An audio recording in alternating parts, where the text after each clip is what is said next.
In today's video, I'll walk you through the basics of hanging drywall and share some helpful tips along the way. Let's dive right in.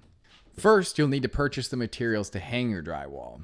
Here, I'm measuring the drywall to the correct dimensions to ensure a perfect fit. Keep in mind the measurements will depend on the wall you're installing the drywall on.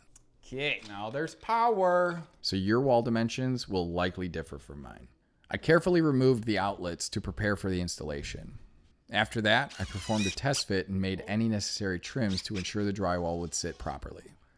Once I was satisfied with the fit, I secured the drywall to the wall using 1 5/8" screws.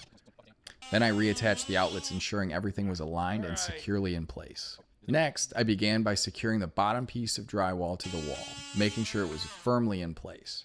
Once that was done, I carefully reinstalled each outlet, ensuring they were properly aligned and fitted back into the respective spots for a seamless finish.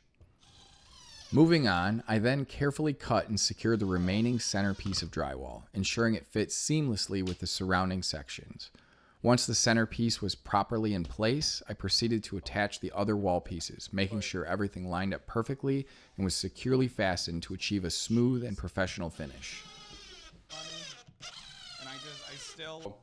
It's gonna take a little more effort to make that smooth just because it's not gonna be dipped in, but. Pro tip for hanging drywall is to start with the top edge. When you hang drywall, begin by positioning the top edge of the panel against the ceiling or the top of the wall. This helps keep the drywall panels from sagging over time and makes the rest of the installation process easier. Use a drywall lift or have a helper hold the sheet in place while you secure it to the studs using drywall screws. Make sure you leave a small gap, about 1/8 of an inch, between the drywall and the floor to avoid moisture absorption. This approach helps ensure that the drywall will stay level and that the seams are easier to finish later on. Now, let's move on to the drywall around the door frame. Start by positioning the drywall panels around the door, making sure the edges are flush with the frame. You want to ensure the drywall fits snugly against the frame without any big gaps. Use a level to check that everything is straight. Once the drywall is in place, secure it with screws, making sure they go into the studs around the door. After it's attached, you can go ahead and cut out the space for the door opening using a utility knife. Take your time to make precise cuts so everything fits cleanly and you'll have a nice clean finish around your door.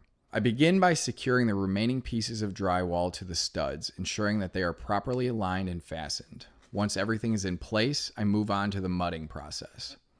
I applied the first coat of drywall mud using Easy Sand 20, a setting type drywall mud that's known for its fast drying time and strong adhesion. I focus on the horizontal seams first, applying joint tape along each seam to ensure it stays in place and bonds well with the mud.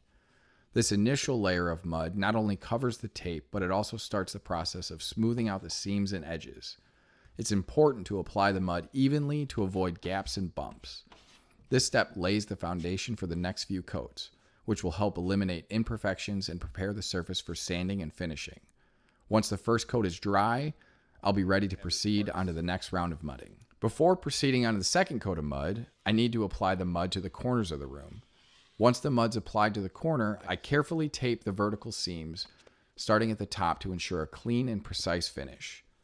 Then I continue working my way along the seams, making sure that each section is smooth and properly sealed. Once the corners are done, I move on to applying the mud and taping the upper corners, continuing the same process, spreading the mud before placing the tape. If you're finding value in this video, do me a favor and hit the like button. Also, I want to mention that everything I'm using in today's video will be linked in the description below, so be sure to check it out if you're interested in the tools I'm using. Once the mud and tape are applied to all the necessary areas, you'll need to wait 24 hours for the first coat to dry. After that, you can apply a second coat and maybe even a third coat, allowing each layer to dry before sanding the wall. I didn't film the sanding process because I forgot to hit record, but trust me, if you've ever sanded before, you know how uneventful and time-consuming it can be. Once the wall is smooth and ready, the primer is applied as the final step before you paint. If you want more home improvement videos, be sure to check out the video linked on screen. Thanks for watching, and we'll see you in the next video.